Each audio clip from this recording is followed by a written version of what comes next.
तुम्हें कितनी बार बताया है, मेरे तैयार होने से पहले मेरा नाश्ता तैयार हो जाना चाहिए।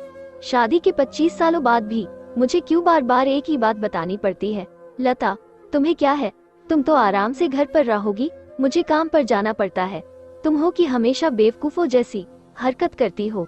अगर तुम ये जानबूझकर करती हो तो याद रखना, मुझसे बुरा कोई नहीं होगा। आज भी प्रशांत का पारा चढ़ा हुआ था।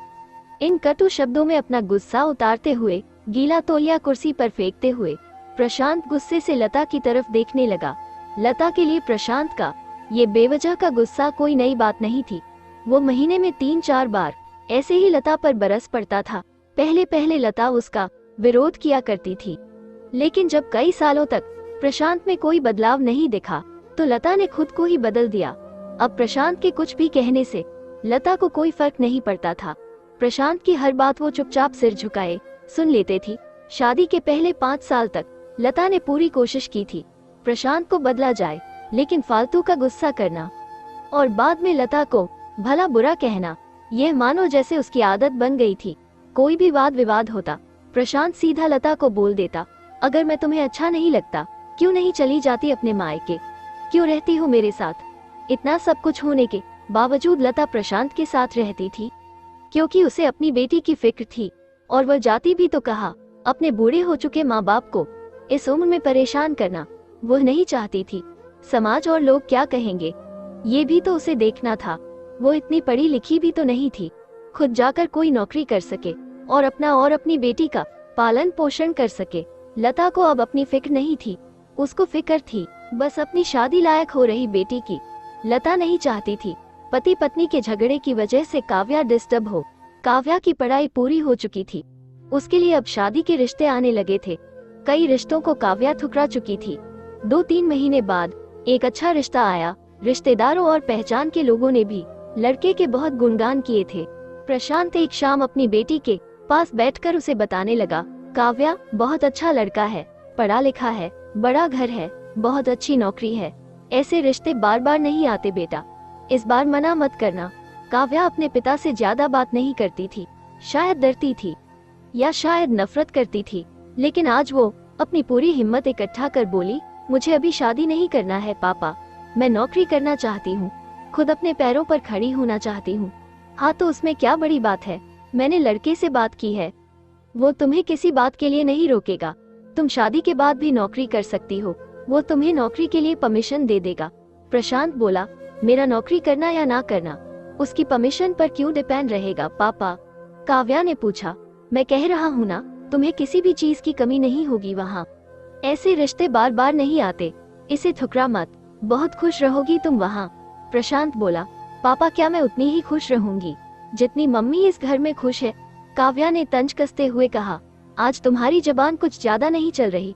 प्रशांत गुस्से से आंखें बड़ी करते हुए बोला, पापा मुझे शादी ही नहीं करनी है, क्योंकि शादी के बाद अगर वो लड़का आपके जैसा निकला तो मैं क्या करूंगी? मुझे आपके जैसा जीवन साथी नहीं चाहिए जो बिना बात के मुझ पर हमेशा चिल्लाए। मुझे कुछ भी अपनी पसंद का लेना हो तो 10 बार सोचना पड़ेगा, कहीं वो नाराज ना हो जाए।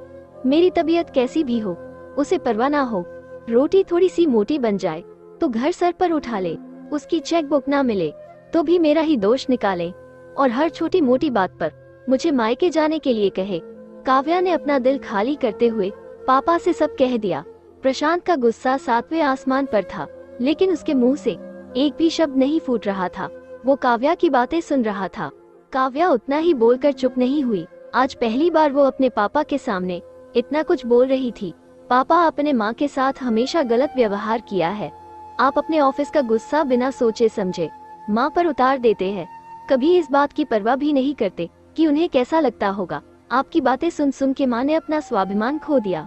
प्रशांत आज पहली बार अपने किए बर्ताव को महसूस कर पा रहा था। वो इतना ही बोल पाया, जो तुम्हारा मन है वो करो, मैं तो इतना बुरा हूँ ना? काव्या ने प्रशांत का हाथ पकड़ा और बोली, पापा मुझे सिर्फ एक सवाल का जवाब दे दो, क्या आप चाहेंगे कि मेरा पति आपके जैसा हो? अगर आपका जवाब हाँ है तो मेरा रिश्ता आज ही कर दीजिए, और ना है तो मुझे आत्मनिर्भर बनने दीजिए। प्रशांत कुछ भी ना बोल पाया और वहाँ से चुपचाप बाहर चला गया। आज उसे लता के सामने जाने में शर्म आ रही थी। चलते चलते उसकी आंखों से आंसू बह रहे थे। प्रशांत ने आज से अपने आप को बदलने का निश्चय किया। अगले दिन से लता ने अपने पति में काफी बदलाव देखा।